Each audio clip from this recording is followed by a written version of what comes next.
au-delà des structures, des lois, de la finance, ben, il y a des travailleuses, des travailleurs, puis la négo, ben, c'est pas juste des chiffres et des salaires, mais c'est aussi des conditions de travail.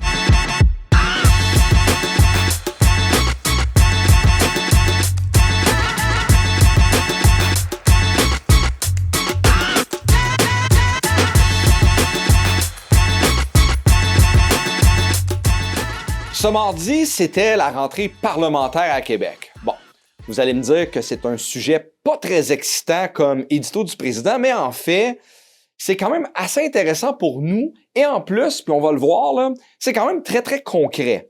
Parce que les prochains mois vont nous en dire beaucoup sur la conjoncture dans laquelle on va devoir négocier le renouvellement de nos conventions collectives dans le secteur public. Parce que oui, même si la dernière ronde de négociation semble pas si lointaine, ça reste que comme c'est un contrat de travail de 3 ans et que selon les différentes règles qui entourent la négociation du secteur public, on devra déposer nos demandes dès l'automne prochain.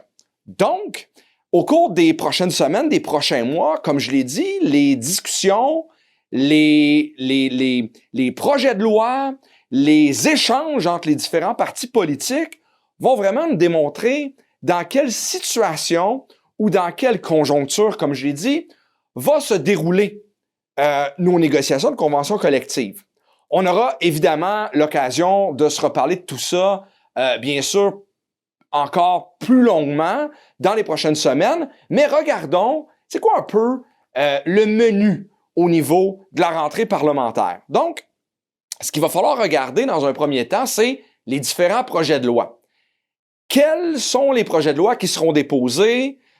Quels seront les autres qui seront tassés? Ça va nous indiquer les priorités du gouvernement, au-delà, bien sûr, puis on va se le dire, de la COVID. Parce qu'il y aura des éléments reliés à la COVID, mais il y en aura d'autres aussi où on tentera de les relier à la COVID, mais ce sera vraiment des lignes davantage éditoriales ou davantage en prévision de la campagne électorale que le gouvernement va nous amener. Deuxième chose, le budget.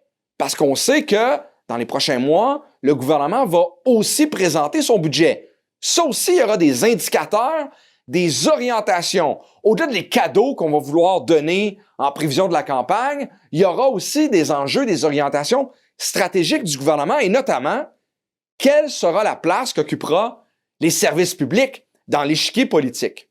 On a des exemples qui nous arrivent en tête lorsqu'on parle notamment de la santé, en lien avec les finances, en lien avec les projets de loi. Un gouvernement va vouloir réformer, refonder le réseau de la santé. Mais où est-ce qu'il va mettre l'accent? Est-ce qu'il va mettre ça sur les structures, sur l'importance des données, comme ça semble être le cas, ou il va mettre la priorité sur le monde, sur ceux qui sont en première ligne, sur nos collègues de la santé qui œuvrent au quotidien? Ça sera un enjeu important. Et dans le réseau de la petite enfance, on va être vigilant afin de s'assurer qu'on continue à développer le réseau en mettant les intervenantes au centre des décisions.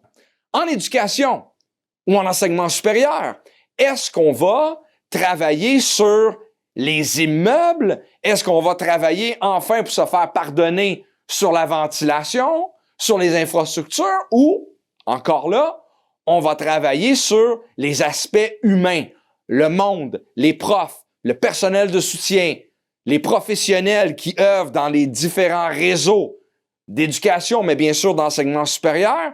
Est-ce qu'on va s'occuper de pénurie? Ça sera un élément aussi qui va nous dire dans quelle situation est-ce qu'on va être lors de la négociation. Et bien sûr, on va s'en aller vers les élections. Il y aura des annonces préélectorales. Il y aura des mots, des éléments qu'on va mentionner en campagne qui vont se retrouver sur les différentes plateformes. Et ça, bien sûr, de notre côté, du côté de la centrale, on va être très actifs à mettre de l'avant nos enjeux puis à regarder vraiment ce qui se passe. Alors, comme vous le voyez, même si à première vue, c'est pas très sexy comme sujet de regarder qu'est-ce qui se passe au niveau de l'Assemblée nationale, mais pour une organisation comme la nôtre, pour nos fédérations, pour la centrale, bien, ça va nous dire un peu dans quelle situation on va se retrouver dans les prochains mois et bien sûr, au niveau de la négociation. Alors, la pandémie a mis en lumière de nombreuses problématiques qui affectent les réseaux, mais maintenant, avec la pénurie qui s'impose comme un enjeu incontournable, quelle sera la réponse du gouvernement? Bien, nous autres, du côté de la CSQ, on va être là pour rappeler qu'au cœur des enjeux, au-delà des structures, des lois, de la finance, bien, il y a des travailleuses, des travailleurs, puis la négo, bien, c'est pas juste des chiffres et des salaires, mais c'est aussi des conditions de travail.